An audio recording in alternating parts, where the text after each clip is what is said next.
Oh, so all asteroids have They have like minerals rare minerals everywhere. Let me see. Cool. Yeah. That Do makes sense. asteroid- Space mining, huh? Space mining. Yes, asteroids contain rare earth metals. Abundance. and an abundance. Asteroids contain all naturally occurring elements on the periodic table, So including rare Yeah. Continue. Sorry. including rare earth metals. Because many rare earth metals are heavy, they may be more abundant in asteroids than Earth's crust.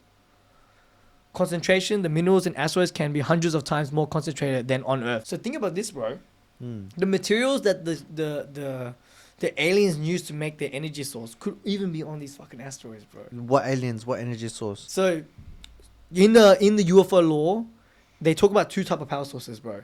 Because this is why they say they always see them around water, right? Because they're using hydrogen, hydrogen fuel power. Lou says this. Yeah, they're right. It's in the book too. Yeah. So it's in the book too. So, why the fuck they keep appearing near water? Near water, right? Yeah, near water. Yeah. So they might be using the water to for hydrogen, because we're building hydrogen cars now. Yeah, and we're finding it's really efficient. Yeah, right? super efficient.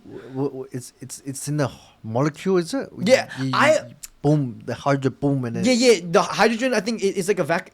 I can't remember. I need to go deep dive into the Yeah. hydrogen car thing, because I know how the other version, which is the Element 115 version. What's that? So do you know the Bob Lazar case? I know Bob Lazar. Yeah. But you probably know things I don't know. Yeah. So the Bob Lazar guy is he was so.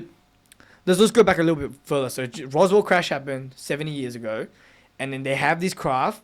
They have the secret program to reverse engineer, which is like the Immaculate Constellation. That's pretty much the program right now, today's version of what he's doing in the 1980s. So in 1986, I believe, when Bob was working in Area S4 in Area S4 in what's that called? What's the place in Roswell? Nevada, yeah. Las Vegas, Nevada. Yeah, Las Vegas, Nevada. But what's is the that? Area 51. Area 51. Yeah, I'm correct. Area 51 and inside S4. Yeah. So that's the site that he was working on, right? So he was called in because he was a propulsion expert. And he the engineers were like they couldn't engineer this, like they couldn't recreate this because it was like so out of this world, right? It's so technologically advanced. So they call this guy and he comes in, and then he believes him and the guy that he's working with discovered how the energy source works. So he was talking about the energy source, the material, before they even discovered it in the Large Hadron Collider. So there was this material, he called it Element 115. He's like, it was Element 115. We called it Element 115. And then, so what it does is when you push the reactor into the core of the spaceship, it creates a anti-gravity field around it, right? So all these things are anti-gravity. So it's interesting that the hydrogen thing comes up, but then the hydrogen thing doesn't talk about how it creates the anti-gravity field. No, it doesn't. Yeah, You're right, but this this element is called Moscovian, right? So this element is called Moscovian, and then the funny thing is he talks about the element in 1986 before it was added into the periodic table, bro. And then I think 2008. The Large Hadron Collider created, for a fraction of a second, actually, a lab in Germany created the Element 115 for like a microsecond. So then they added it onto the periodic table. So he knew about this Element 115 before these guys discovered it like 12 years later, right? So he talks about the...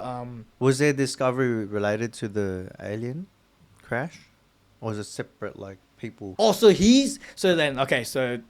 how he got into it is, he thought he was briefed into it. He was briefed into it, and then... Wait, who's he again? Oh, Bob Lazar. Bob Lazar, Lazar, yeah. Actually, I'll pull a clip after I explain. So he gets pulled in, and and he thinks he's like, oh, well, he reads the files in his, oh, this is a strange project. And then he walks into a hangar, and they open up the hangar, and he sees a fucking UFO, bro. He sees a disc. But then it has like an American flag sticker on it, and he's like, I knew it! These were owls! And then the moment he starts walking in and he starts examining it, he realizes, oh, fuck, these are not owls, bro. He's like, what is this? He's like, this is alien. These are actually alien ships. And then he works to reverse engineer this thing. And then his part that he was reverse engineering was the energy part, the Element 115. So then he finds out that, so that's what I mean. So they think, I think if these rare earth materials are all over the asteroids, man, if we mine up there, that could be our way to getting the energy source to create these things. But the fucking crazy thing is, Okay. Yeah. right? But the crazy thing is, some people say 30% of it, what you see in the space is ours already, bro. Who says that? We'll get to that. We'll get to that. Look, so for me, so your curiosity. 30% of what's in space is ours.